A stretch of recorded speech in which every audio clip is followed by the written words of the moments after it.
from which they could take a penny for every chapter of the Bible they read to themselves. For 7 years, since Nate had been born, his father had spent nearly all his time in church. He wasn't the pastor. He was much too shy for that. Instead, he was an artist who specialized in reproducing stained glass windows from the 13th century. And he was in charge of making the stained glass windows for the Washington Cathedral in Washington, D.C. Sometimes he would take Nate and show him his work. And when he did, Nate could look up at the large window in St. John's Chapel and see himself. Yes, see himself. When Nate was 5, his father had used him as the model for the stained glass window of the boy giving Jesus his 5 loaves and 2 fishes. As strict as his parents may have seemed, in other ways, they weren't strict at all. A lot of things that bothered most mothers didn't worry Mrs. Saint one bit. Meals at the house were served at all hours of the day and night, whenever enough of the children gathered to make it worth setting the table. The Saints didn't worry if the children didn't eat their vegetables, or if they had 2 desserts and no main course.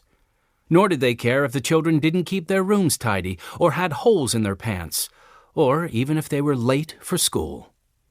Since Mr. Saint was rather forgetful, Nate's mother took care of most of the practical matters around the house. She was organized, but to most people, in a different way. For example, the Saints' 3-story wood frame house had a large room with hooks and shelves all around the walls. When all the family's laundry had been ironed, it was placed on the shelves or hung on the hooks.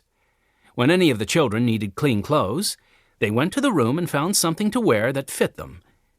It was a case of first up, best dressed. The system gave Mrs. Saint a little spare time to write her poetry and play the piano. Because her father, Josiah K. Proctor, was an inventor, Mrs. Saint thought it was important to let the children experiment. In the late 19th century, he had invented machinery that made woolen mills operate more efficiently. He had started a company called Proctor and Schwartz, which later became Proctor Silex. This had made him a wealthy man. Despite being raised in a wealthy home, Mrs. Saint knew that having ideas and trying new things were more important than having lots of money. It was something she never forgot when she had her own children. Indeed, more often than not, Mrs. Saint helped the children carry out their wild schemes. When the children came to her with an idea, instead of no, she would say, "Why not?"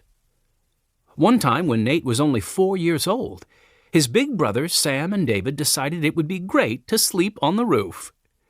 Their mother thought it was a wonderful idea, too, and she and the children worked out how to make it happen. Soon the household was buzzing with activity.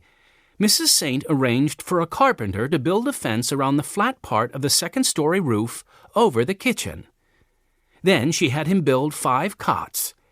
Extra blankets were found in the attic, and within a week, the family had a new sleeping room on the roof. Mrs. Saint and the children all dragged their blankets and pillows out a 3rd-story window and onto the roof. Rachel, who was 9 years older than Nate, would read bedtime stories to the younger children by flashlight. Nate remembered the story of David Livingstone she read from the book 50 Missionary Stories Every Child Should Know. Somehow, outside on a starry night, the whole adventure seemed more real than ever. For years afterwards, Nate spent many summer nights up in the roof bedroom. Of course, Nate's friends loved to spend time at his house. The house was set on an acre of land, and every bit of it was jam-packed with possibilities. Behind the studio where his father did his glasswork was the Saint family's private double-track roller coaster. The huge wooden structure had curves to swoop around and drops to plunge down.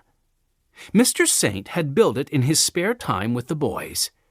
A few stray nails had gone through the roof of the house and caused leaks, but no one worried too much about that.